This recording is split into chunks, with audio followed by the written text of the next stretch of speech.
వయోధికుల రక్షణ చట్టం 2007ను తెలంగాణలో పటిష్టంగా అమలయ్యేలా ప్రభుత్వం చర్యలు తీసుకోవాలని ప్రత్యేక శాఖను ఏర్పాటు చేసి బడ్జెట్ను కేటాయించాలని ఎమ్మెల్సీ ప్రొఫెసర్ కోదండరాం అన్నారు. ఈ మేరకు సోమవారం తార్నాకలోని మర్రి కృష్ణ హాల్లో Telangana all senior citizens association ఆధ్వర్యంలో ప్రపంచ వయోధికుల వేధింపుల అవగాహన రోజు వేధింపుల నివారణ సమావేశాన్ని నిర్వహించారు. దీనికి ఆయన ముఖ్య అతిథిగా హాజరై మాట్లాడారు.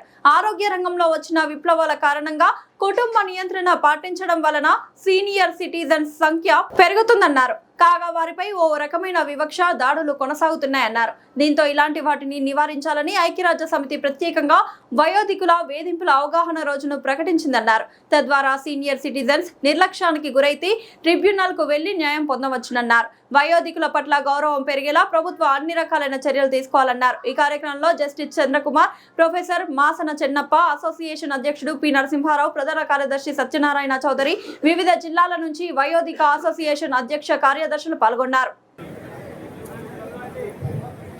వారికి ఇప్పుడు సన్మాన పత్రాన్ని సమర్పిస్తున్నాము. వారి యొక్క విశేషమైనటువంటి కృషిని సన్మాన పత్ర రూపంలో ఇస్తున్నాము. వారికి స్వీకరించాల్సిందిగా కోరుతూ ముందుగా ఒక నిమిషం వారి గురించి సన్మాన పత్రంలో అది బరువైతున్నట్టుంది, దాన్ని తీసేయండి.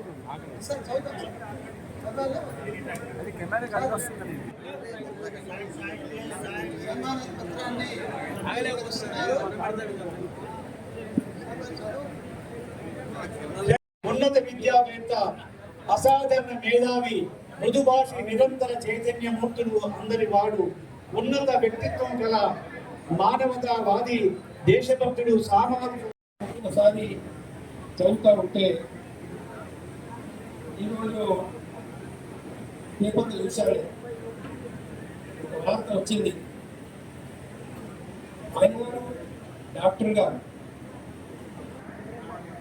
70 ఏళ్ళ డాక్టరు, పేట బషీరాబాద్, ఆయన గల్లాలని నింపి బాణాలను నింపి అది ఫార్వర్డ్ చేశారు, డౌట్ చేశారు.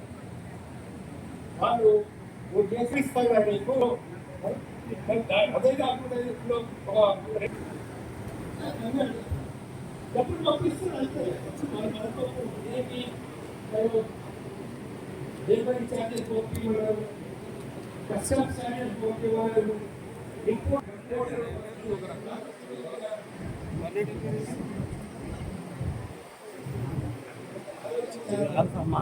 మా రోజు నాగరం మనం 200 రూపాయలతో నేను జరుగుతుంది. ఎందుకని దీని గురించి ఇంతగా మనం మాట్లాడుకోవాలి? ఎందుకు ఇది ఎన్నికలను కూడా ప్రభావితం చేస్తుంది? చాలా మంది వృద్ధులు ఏం చెప్పిందంటే, 200 రూపాయలు వచ్చిన కాడి నుంచి మా ఇంట్లో నన్ను గౌరవిస్తున్నారు.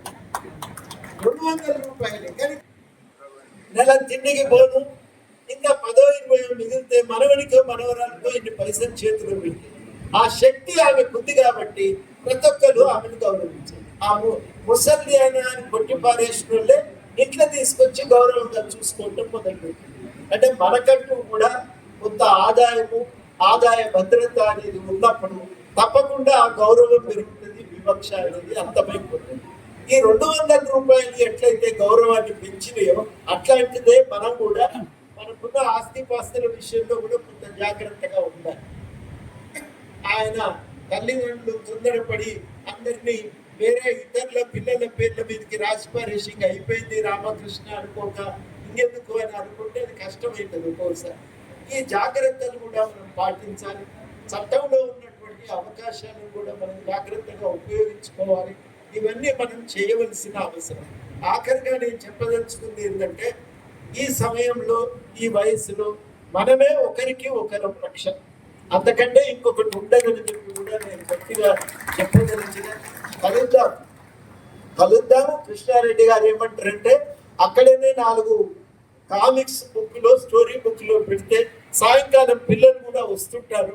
వాళ్ళు కూడా కలుస్తుంటే పెద్దలను చూసి వాళ్ళకు కూడా గౌరవభావం పెరుగుతుంది. అవి ఎందుకు చేయాలంటే చేద్దాం, ఆలోచన బాగుందని చెప్పి నేను ఈ సందర్భంగా నేను ముందు ప్రతిపాదిస్తాను.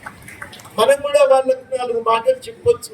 వాళ్ళు కూడా మనం చూస్తున్న కొద్దీ మన పట్ల కొంత గౌరవభావం పెరుగుతుంది అని ఈ సందర్భంగా తెలియజేస్తూ, మొత్తం మీద మనము ఇవాళ దినంలో మనం స్పష్టంగా చెప్పదలుచుకుంది ఏంటంటే మనకి ఇంకా ఈ ప్రపంచంలో చాలా బాకీనే ఉన్నది, మనం చేయవలసింది చాలానే ఉన్నది.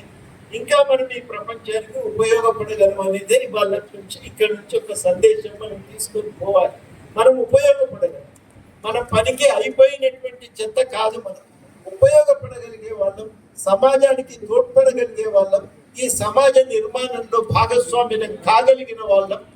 మనకు దానికి కావలసినటువంటి ఆలోచన ఉంది, శక్తి ఉంది అనేది మనం తీర్మానించుకొని మనం ఐక్యంగా నిలబడి మనం ఒక భాగస్వామ్యాన్ని సాధించుకుందామని ఈ సందర్భంగా మీ అందరికీ తెలియజేస్తున్నాను.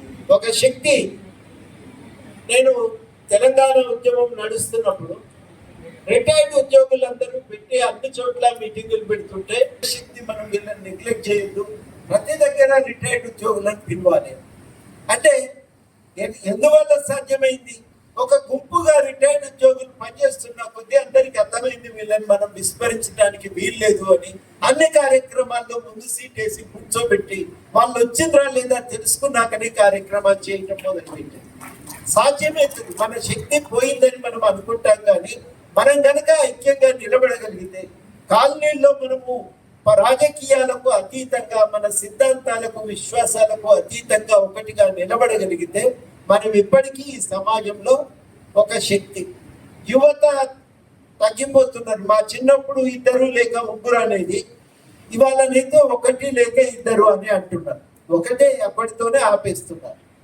యువత సంఖ్య తగ్గిపోతున్నారు, ఆరోగ్యాలు పెరిగి వృద్ధుల సంఖ్య పెరుగుతుంది. 1930 నాటికి యావరేజ్ ఏజ్ 75కు చేరుకుంటుంది. అంటే అంత వయస్సుగా మనం బతకగలిగే శక్తి ప్రపంచంలో వైద్యం వల్ల సాధ్యమైంది, సైంటిఫిక్ రెవల్యూషన్ వల్ల సాధ్యమైంది. ఆరోగ్యంగా కూడానే ఉండగలుగుతున్నాం మనం అందరం కూడా. కాబట్టి ఈ మనం గ్రహించవలసింది, అందరం కూడా ఒక స్పష్టంగా తీసుకువెళ్ళవలసిన సందేశం ఏంటంటే, నంబర్ 1 మనం ఐక్యంగా ఉంటాం. సీనియర్ సిటిజన్స్ అసోసియేషన్ ప్రతి కాలనీలో ఏర్పాటు చేసుకుంటాం. ప్రతి దగ్గర మనం సాయంకాలమో పొద్దున్నో కాసేపు కలిసే ప్రయత్నం చేద్దాం. మనం ఒక శక్తిగా నిలిచి ఆ కాలనీకో గ్రామానికో మనం దాని అభివృద్ధికి తోడ్పడగలిగిన రోజు తప్పనిసరిగా మనం గుర్తించవలసిన అవసరం ప్రభుత్వానికి పార్టీలకు కూడా ఏర్పడుతుంది. అది మనకు చాలా కీలకమవుతుంది. మనం చాలా సౌకర్యాలు సాధించుకోవడానికి కూడా అది కీలకమవుతుంది. కాబట్టి పనికిరాని వాళ్ళు, అయిపోయింది వీళ్ళ కాలం అనే కాలం నుంచి వీళ్ళు ఇంకా మిగిలి శక్తిగానే మిగిలి ఉన్నారు, వీళ్ళు ఒక బలమైన సామాజిక వర్గము అనే దాకా మనం ఒక గుర్తింపును సాధించుకోవాల్సిన అవసరం ఉంది. ఒక ప్రత్యేకత ఉంది. ఐక్యరాజ్య సమితి జూన్ 15న వరల్డ్ ఎల్డర్స్ అబ్యూస్ అవేర్నెస్ డేగా వరల్డ్ ఎల్డర్స్ అబ్యూస్ అవేర్నెస్ డేగా ప్రకటించింది. అంటే అర్థం ఏంటంటే వయోధికుల పైన జరిగే వివక్షను, వాళ్ళ పట్ల జరుగుతున్న దాడులకు పైన ఒక సోయి రగిలించేటువంటి దినం ఈరోజు. చాలా ఇవాళ ప్రపంచంలో వయోధికుల సంఖ్య పెరుగుతుంది.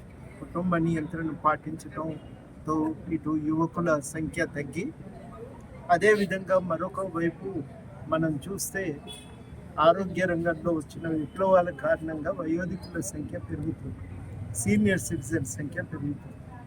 ఆ సీనియర్ సిటిజన్స్ పట్ల మరి ఇళ్లల్లో కానీ పలు చోట్ల వాళ్ళ పట్ల ఒక వివక్ష ఉంటుంది, వాళ్ళ పట్ల చిన్న చూపు ఉంటుంది. రకరకాల రూపాల్లో వారి పట్ల ఒక వివక్ష, దాడులు కొనసాగుతుంది. ఈ దాడులను నివారించడానికి రకరకాల చర్యలు తీసుకోవాల్సిన అవసరాన్ని ఐక్యరాజ్య సమితి ఎత్తి చూపుతుంది. మన దగ్గర 2007లో వాళ్ళ హక్కుల రక్షణ కోసం ఒక చట్టం వచ్చింది. వాళ్లకు ఎవరైనా నిర్లక్ష్యం చేస్తే ట్రిబ్యునల్కు వెళ్ళవచ్చునని, ఆ ట్రిబ్యునల్ వారికి కొంత ప్రతి నెల కొంత భరణంగా కుటుంబ బాధ్యత కొడుకులు కానీ, లేకపోతే పెంపకంగా వచ్చిన వాళ్ళు కానీ, లేకపోతే మనవాళ్ళు కానీ వాళ్ళకి ఆ బాధ్యతను చూసుకోవాల్సిన అవసరం ఉందని కూడా తెలియజేస్తున్నారు. ఈ చట్టం అమలు మన దగ్గర పటిష్టంగా జరగాలని ఈరోజు కోరుతున్నాం. ఈ చట్టం అమలు పటిష్టంగా జరగడానికి వయోధికుల కోసం ఒక ప్రత్యేక శాఖ పెట్టాలి. దానికోసం కొంత బడ్జెట్ను కేటాయించాలి, శాఖ పటిష్టంగా పనిచేసేటట్టు చూడాలి. వయోధికుల పట్ల కొంత గౌరవం పెంచడానికి ప్రభుత్వం ఎన్ని రకాల వీలైతే అన్ని రకాలుగా చర్యలు తీసుకోవాలని ఈ సందర్భంగా సూచన చేస్తాను. Thank you.